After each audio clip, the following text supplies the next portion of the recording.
Welcome everybody to ModPoPLUS Week 8. There's a lot here. Language poetry is not that easy, and in fact one of the flaws of ModPo is that it focuses on poems. It's one of its virtues, I think, also, but the language poets are doing so much more than writing poems. They're writing theory, they're promulgating ideas about aesthetics, they're intervening in the whole discourse in criticism and linguistics.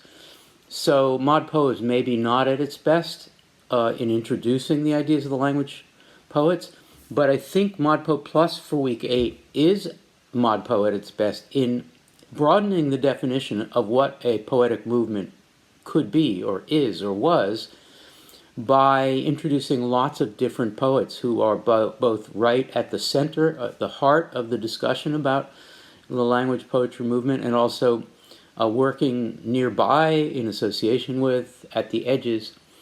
ModPoPLUS Week 8 gives you lots more Ray Armentrout, and of course Armentrout is perfect for the ModPo mode, which is to say she writes short poems that are really, really interesting and challenging, and we just love gathering around to read them closely. There's a lot more Bob Perlman here, more Charles Bernstein, more Lynn Haginian, the so-called first generation of language poets. There's also more Susan Howe, speaking of the first generation, and more Harriet Mullen. A little more about Armentrout. I recommend a poem called Overhearing. It's a really complicated and beautiful poem, which is sort of about memory and growing up with your parents and being in a home and also marriage. The set of materials associated with this poem, Overhearing, includes a video clip of me interviewing Ray about the poem. And in the audience there that day was a colleague and Langpo friend Bob Perlman, but also Ray's partner of many years, her husband, who makes an appearance in the poem, so it's kind of a fun clip. Also under Ray Armentrout, there's a then unpublished poem called Care, C-A-R-E. And we met up with the aforementioned Bob Perlman and Ray and other poets and a bunch of ModPo participants in Seattle, Washington, and held a session in which Ray watched and also participated in our close reading of Care, this then unpublished poem. Ron Silliman's BART, which stands for Bay Area Rapid Transit, is here. Possibly the best array of discussions and materials associated with this poem, which Silliman wrote in one gesture. I mean, he stood up and sat down in a single BART train, or maybe several, and traveled around the Bay Area on Labor Day, 1976. And he wrote what he saw, what he felt, what he heard, what he encountered, and that's called BART. So there's a recording of Silliman reading it, and there is also associated with BART some materials by and about Leslie Scalapino, which gives us a chance to introduce a skepticism about some of the assumptions made, not just by Silliman, but although particularly by Silliman and others, and we also feature other Scalapino materials. Also in ModPo Week 8, more generally, we have the luxury and the pleasure to define, as I mentioned earlier, the language poetry movement more broadly than we can do so in the main syllabus, where we are constrained by the number of poems we can offer. So poets to look for that help us extend the definition, broaden the definition of language poetry. Robert Grineer.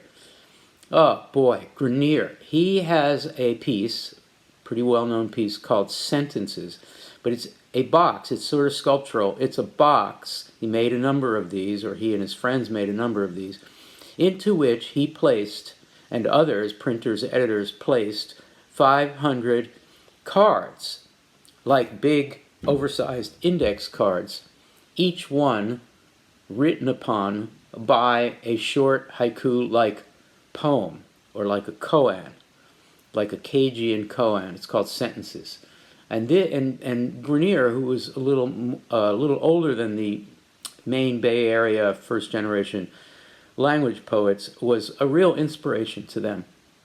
although what he's doing is somewhat different. May Bersenbrugge, who's a particular favorite of the Writers' House people, an amazing poet, fits with the language poets in terms of sensibility, in terms of some of her aesthetics, in terms of generation, location. And she has a poem called Concordance, and the group, the ModPo people, get together and we talk about one or two sections of that poem. And then there's Larry Eigener. Eigener, who could, because of a physical disability, could only type in a very restricted way, and in fact, was given as a birthday present as a young person a typewriter from his parents, and exploded into poetry, and has become or became one of the most important poets. Eventually, he moved from his family location in Swampscott, Massachusetts, Swampscott, and moved out to the Bay Area and became part of the scene out there and had great influence on it. And we feature a number of Eigener poems. Lydia Davis is not even a poet, who we could call her a prose poet, a writer of prose poems. We could call her a fiction writer, a writer of short stories, or of microfictions. And she really relates, if you think of it that way. So we're happy to get into prose poetry, or to fiction, really, through Lydia Davis. Bruce Andrews, along with Charles Bernstein and others, a New York-based language poet of the 70s and 80s, and to this day is featured here. And Fred Waugh, a Chinese-Canadian poet, a Western Canadian poet, who, as a young person, attended the famous 1963 Vancouver Poetry Conference, and in doing so, along with a number of other young Canadians who were striving for a new aesthetic, found Creeley and Ginsberg and Jack Spicer and others, and got very excited about what was going on. And in a way, Fred Waugh, who's been the poet laureate of the nation of Canada and is a very prominent teacher, writer, critic in Canada, helped form relationships with what was going on in the American avant-garde. And we are pleased to present some poems by Fred Waugh, including one I highly recommend called Between You and Me There Is an I, the letter I. Between you and me there is an I. And also, as I mentioned, Leslie Scalapino, remarkable poet, the late Leslie Scalapino. And finally, a section of videos in which we talk about the language poetry in general. So that is week 8 of ModPoPLUS. It is quite a thing. We hope you enjoy it.